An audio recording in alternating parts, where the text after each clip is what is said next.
Vamos sabotar a escorrência que está sucedendo hoje aqui. Caminho tem um êxodo massal, um êxodo da verdade, nós ajudamos a ter. Ela sucede sempre. Agora que para nós também está de preocupação, nossa situação está com certa companhia, empresa que nós temos um empurre para empurrar para unir mais grande é de nossa refinaria. Nós está perdendo bastante gente de qual vai estabelecer o mês. Outro caminho é classe média, para mim, sabe, sei, nós não temos mais coisa. Então, mantendo a pequena refinaria e também outra ideia que nós temos. Pelo que trata, me cuidem online gambling mesmo, caminho nossa base para regular isso aqui, que a empresa está pode pedir para estabelecer na coisa, também pode trazer uma outra classe, uma outra dimensão de economia.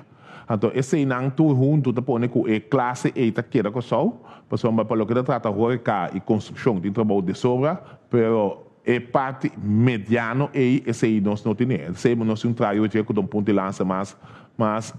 importante de dois. Agora bom, nós precisamos ser inversionista, caminho de botar que nada pode incentivar para poder investir na coisa, esse aí também tá pode trazer no momento aqui. Para o que trata o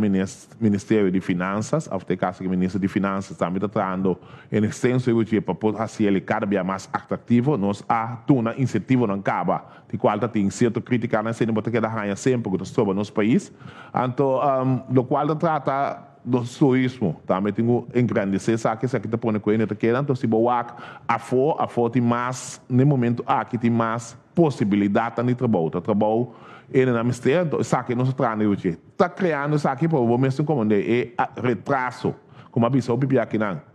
social, financeiro, tem quadro de maneira de vista, nosso país, nossa infraestrutura está grande e com o slag também toma tempo, então aceita nós, para mim é fator de risco que nós estamos correndo, está correndo para guardar mais. Então, você está pondo que você escolhe outra direção, outro país para estabelecer, mas vamos pensar, hoje que Bonaire está booming, está oferecendo diferente, diversidade. O que trata da nossa economia, esse está pondo que o para estabelecer, agora que nós temos 2 anos, se não tem lá,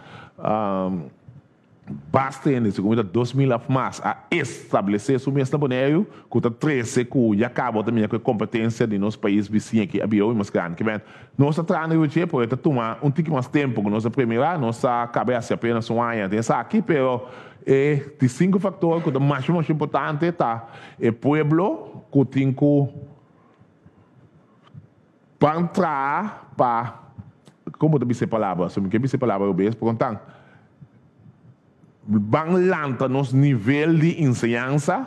participar ativamente dentro do lugar que está vindo um tsunami de prosperidade para o país. Então, se nós não temos em place, o mundo de online gambling, que também traz roupa, fundo para o sol, se nós não temos preparado a parte de IT, de parte de mercadeo, de parte de diferentes fundos, está raia nós busca de fundo. Então, se nos medo não, então isso não for, como se preparar para equipar o tempo, não para back estabelecer nosso país, mas mais tanto nossa quantidade de habitantes cresce, nossa economia está bem adiante, mesura. Por se boa que cifra assim, tem tudo o qual está passando com nós, que cifra está positivo, mas é claramente que a economia quase para 2023 nesse caso também crescer, não está na nossa sala foi uma crise, então aceitamos a parte positiva que nós estamos tem a direção, pero o ponto está well taken que nós tem nós sentimos nós está tique preocupar com o êxodo aqui, então me sempre stop está nós um trabalho mais livre possível, só o que está sentado no governo para essa aqui não por engrandecer isso mesmo.